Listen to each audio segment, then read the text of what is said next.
Pope Leo continues to impress me and just blow me away on his advocacy for immigrant rights. It's something that I did not see coming.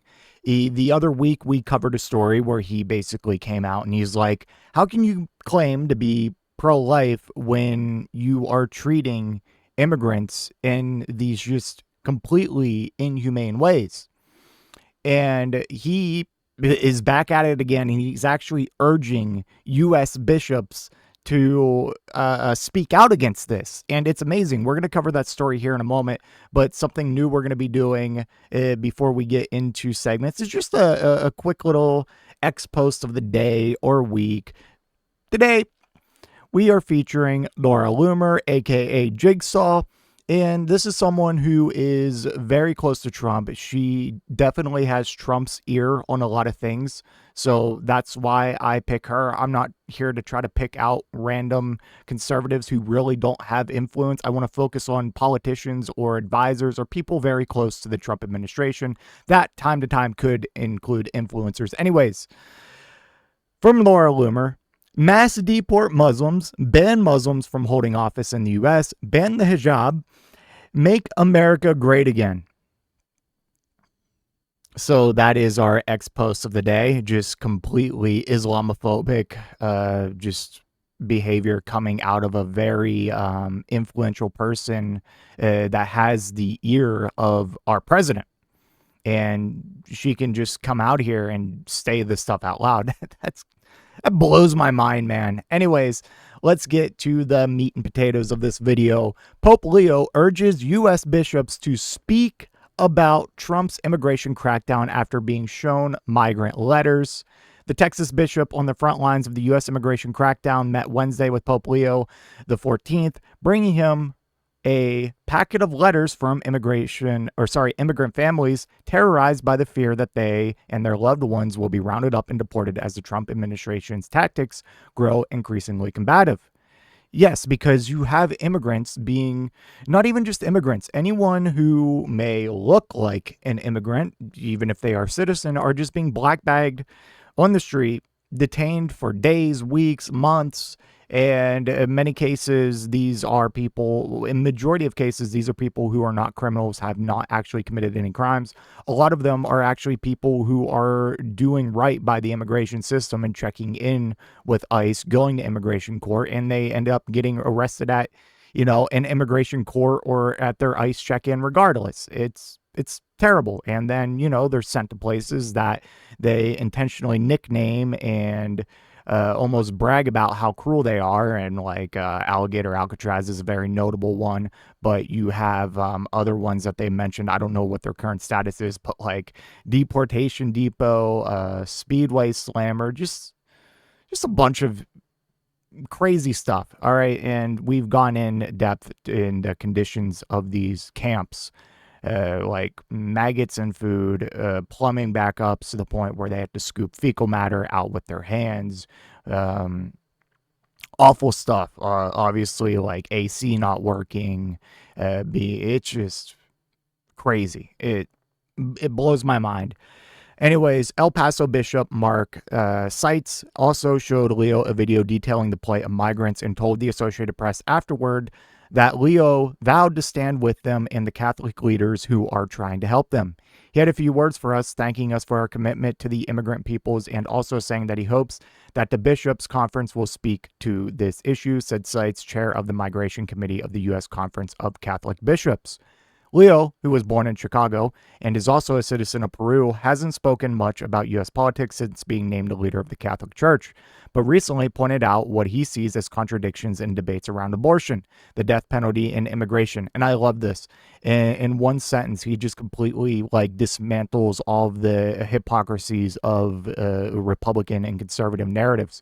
So he goes on to say, someone who says, I'm against abortion, but says I am in favor of the death penalty is not really pro-life, he said earlier this month. Someone who says that I'm against abortion, but I'm in agreement with inhumane treatment of immigrants in the United States, I don't know if that's pro-life. Homie's coming out and straight up being like, how can you claim to be pro-life when you are in favor of the death penalty. You're in favor of just the absolute like crackdown like on immigrants that like majority of them are not criminals. Trump tries to act like some are good people, but like no, like a very small amount, a small amount by percentage than US citizens are criminals of any sort. And we've devolved to the point where we're just going to construction sites, Home Depots, immigration courts, whatever, and just arresting these people. Like, and then, of course, sending them to the worst places imaginable. And I love how he's just like, I don't know, like, am I getting the vibe that Pope Leo is kind of a closet pro-choicer?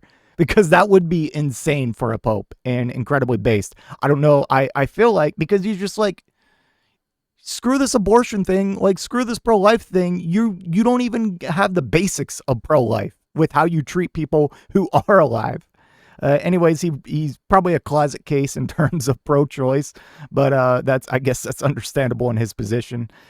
Let's see. Catholic leaders in the U.S. have denounced the Trump administration's crackdown, which has split up families, incited fears, and upended life in American churches and schools that serve migrant communities. The administration has defended the crackdown as safeguarding public safety and national security, which is ironic because every statistic out there, every report, every study shows that immigrants in the U.S. commit significantly less crime, whether they are undocumented, documented, whatever, than natural-born citizens. In fact, there are studies that point out if you have an influx of immigrants into an area, crime actually drops. All right? Like, what do you want me to say? Like, you are the ones that are perpetuating public safety issues and causing chaos and terrorism. Anyways, we don't want to get into the political fray. We're not politicians, but we need to teach the faith, and especially the gospel message, recognizing that inherent dignity of all God's children and to care for the poor and welcome the stranger. Sites said, they're terrorized, and it is a fear that has a long-term impact on people, on their lives. The letters and video sites brought to Leo detail the fear that even legal migrants are facing every day, and rightfully so. Plenty of legal migrants have been deported. Plenty of legal migrants have had their legal status revoked for just whatever reason that they can find. Immigrants with legal status and children have been among those detained in increasingly brazen and aggressive encounters by federal agents. In Leo's hometown of Chicago, immigration agents have stormed apartment complexes by helicopter as families slept, deployed chemical agents near a public school, and put handcuffs on a city official at a hospital. They can't go out. They are afraid to shop, to go to church, so they stay home, wrote Maria in one of the letters delivered to Leo. Originally from Guatemala, she has lived in San Francisco for a quarter century and qualified for asylum years ago, but has relatives in the U.S. who are not legal. The Pope needs to talk to Trump and ask Trump to think about what he's doing to immigrants, she wrote. The Pope needs to plead with Trump, and Trump needs to listen to him. Trump has to change what he's doing.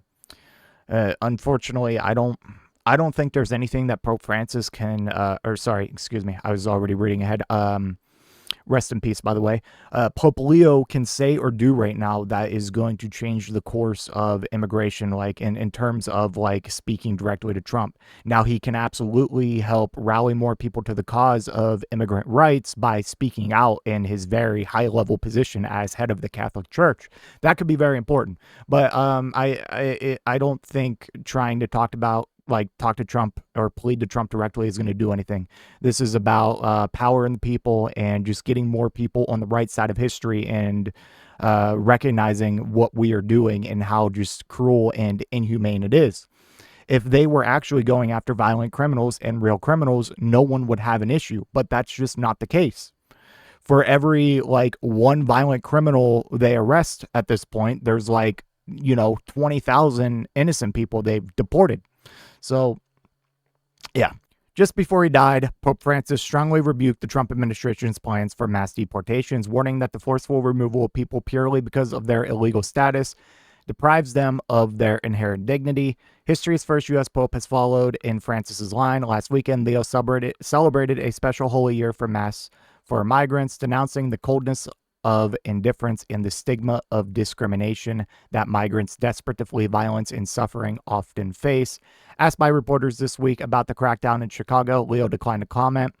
Prior to becoming Pope Leo, or then Cardinal Robert Prevost, often shared posts on social media that were critical of the Trump administration's stances on immigration. On Wednesday, Leo was running late for the audience with Seitz and the delegation of around a dozen people, including members of the Hope Border Institute, an advocacy group formed in partnership with the El Paso Diocese. The delegation members assured Leo that they would stand with him as they chatted in a Vatican reception room.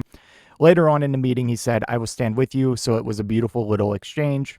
There are rumors in the Vatican that the Pope may be considering a trip to the United States as early as next year when the United States celebrates the 250th anniversary of the signing of the Declaration of Independence. President Trump has invited him. Francis famously celebrated Mass on the Mexican side of the U.S.-Mexico border in 2016 in Ciudad Juarez, with the liturgy beamed live into a stadium across the border in El Paso. Seitz was non-committal when asked if Leo might visit the U.S. side of the border.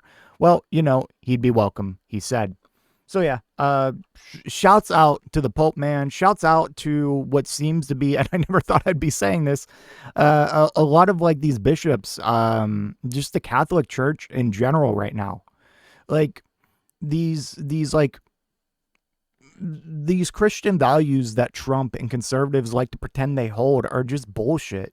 And like, they are not. Like, they are just blatantly like against what like a lot of things in the Bible actually says. And it's like, I always say this: if Jesus were alive today, he would be a democratic socialist, maybe even a freaking communist. All right. So just shout out to the Catholic Church right now and Pope Leo. It's amazing to see a very powerful and influential entity speaking out on this. I do think that will hold weight with a lot of people. And I hope to continue seeing it, because what we are experiencing in the U.S. right now is just unprecedented and just outwardly cruel.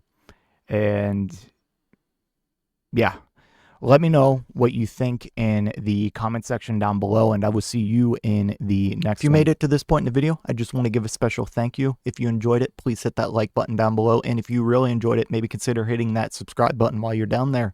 I want to hear your thoughts in the comment section. I will try to reply to any and all comments that I can. Until next time, watch that video on screen.